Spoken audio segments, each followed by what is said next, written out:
Magandang hapon po sa inyo mga boss, mga ma'am, mga sir. Itong i-vlog ko na property, actually na i-vlog ko na po ito dati. Malapit po ito sa isang sikat na resort dito sa Kainumayan. Meron po itong malinis na flowing river. Ano po itong Kainumayan? Actually, maski ito pong bahay, may malinis din na flowing river to. Okay, pakita ko po sa inyo muna yung frontage. Alright, sa mga nakapanood po nito, malamang matatandaan nila tong property na to.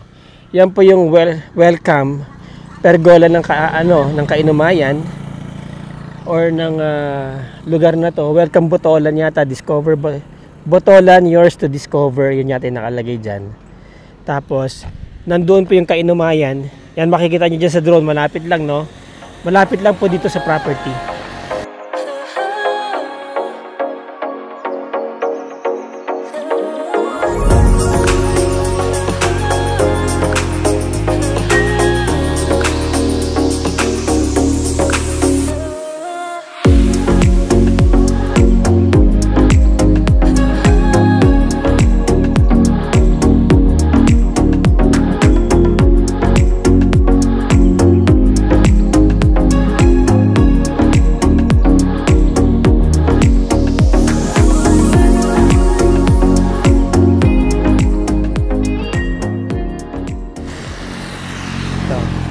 Ito yung frontage ng property.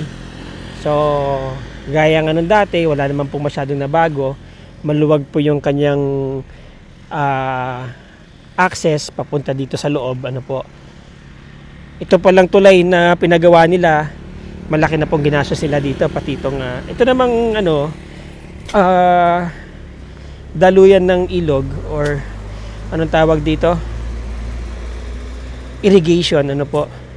Maluwag, about 1 to 3 meters po yung luwag niya. Okay, in fact pwede nga paliguan to, malinis po yung ilog, oh. Ayan, oh. Summer na po ngayon, pero hindi po siya natutuyo. Tapos ito na po yung property, no? Yan na yung legal boundary niya. Ito po kasi part ng government land. Itong kubo dito, pinagawa nila yan kasi may restaurant sila doon. Nag-apply lang sila ng list, no? Actually, nag-apply lang po sila ng permit sa barangay, tapos nag-apply lang sila ng mayor's permit. Pwede na nilang i-utilize tong harap, kagaya ng ginawa nila ngayon. Ayan, no? Pwede nyo ring i-utilize yan. Kumbaga, sa beach front, meron kayong portion na tawagin na nating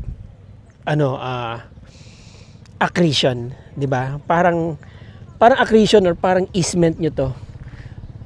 Dito papunta sa National Highway. Okay, wala naman siguro mag-a-apply ng ibang lote dito kung halimbawang i-declare man ng government to alienable and disposable. Malamang ang mayroong karapatan dito na mauna, ito pong may-ari ng property dito. Just in case sa pagkakaalam ko ganun, ano po. Pero nevertheless, ang haba pa ng inyong easement mula dito papunta doon. Tama po ba sinabi ko? Easement or hindi naman accretion yan eh. Alright? Yan.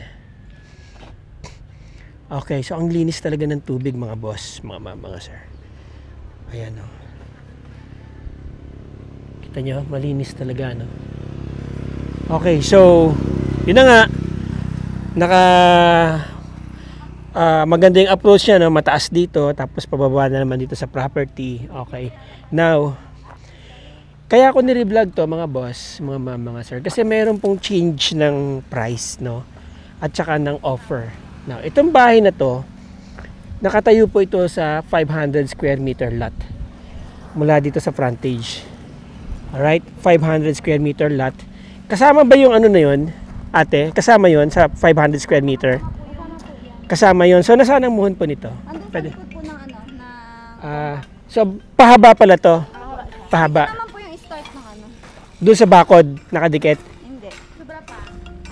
Lalagpas pa ng bakod? Okay. Kaya pala meron ding dito. Meron ding daan. Ito, may daan din. Ayan, oh. Yan po yung yung sa may puntahan ko. Yung doon sa kabila na Nandito yung moon eh. Tapos hindi na namin nakita. Ah, nandito bandang buhon. Okay. So, ang pinaka-frontage po niya nasa 15. Diretso pa ganun. Okay?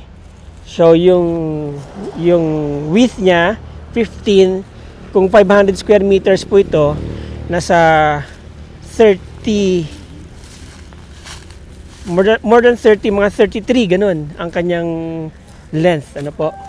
O yung haba niya na pinaka-frontage na rin itong bahay.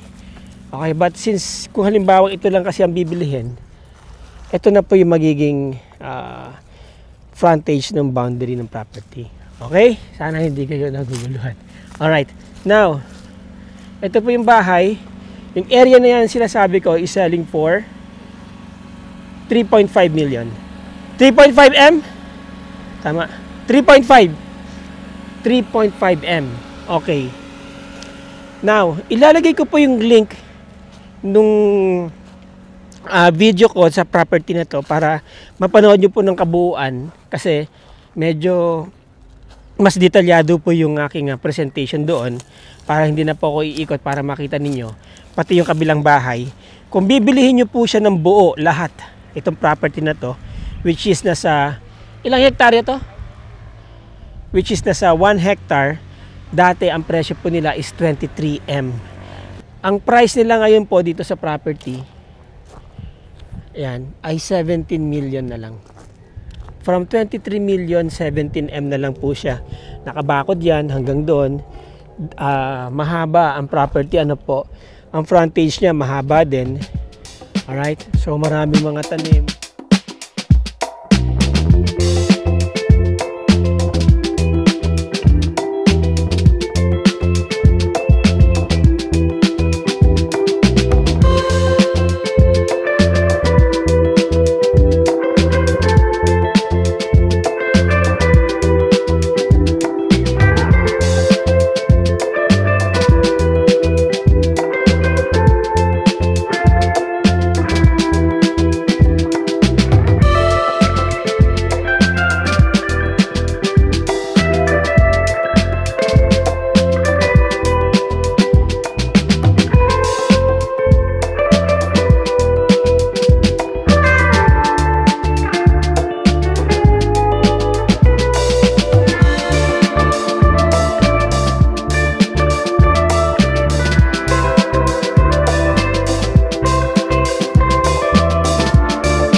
Okay, check po natin yung loob ng bahay.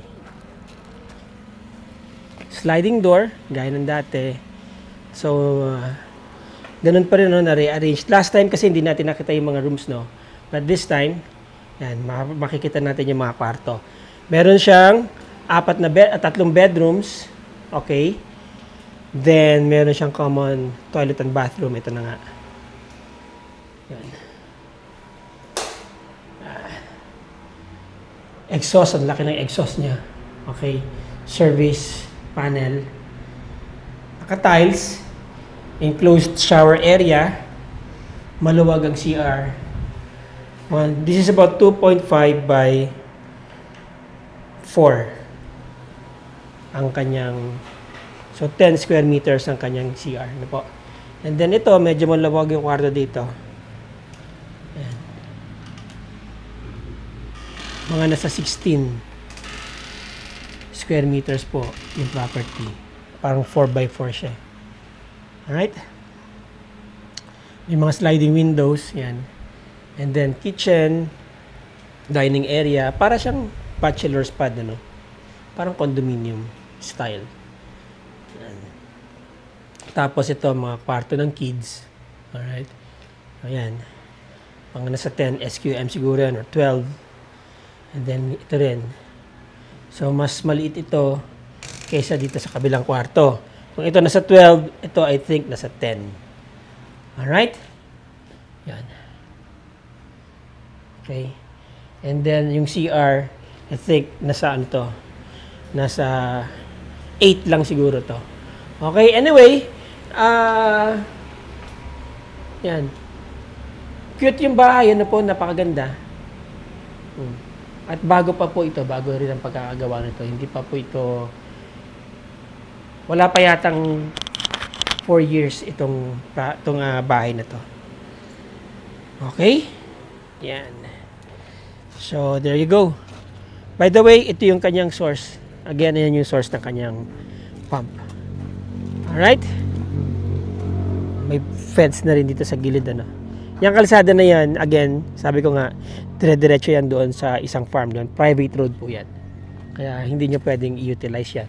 Kung gusto mo maglagay ng gate access dyan sa papunta dyan. Okay. Alright, so check nyo po yung link dyan sa video na yan para makita nyo rin yung loob ng bahay at saka itong mga to. Okay, so kung halimbawa nabili na yon o ito lang ang gustong bilihin at 17M minus 3.5, so lumalabas lang na 13.5 itong 9,500 square meter na property. Okay? Titled na po yan. Ready to transfer. Alright, mga boss, mga ma'am, mga sir. Again, sa mga interesado po dyan, mga boss, mga ma'am, mga sir. Maganda na po presyo nito. Nandyan po ang aking contact details, no? Call me, text me, PM me. Schedule na po tayo ng ocular visit nyo dito or trippings nyo dito sa property na to.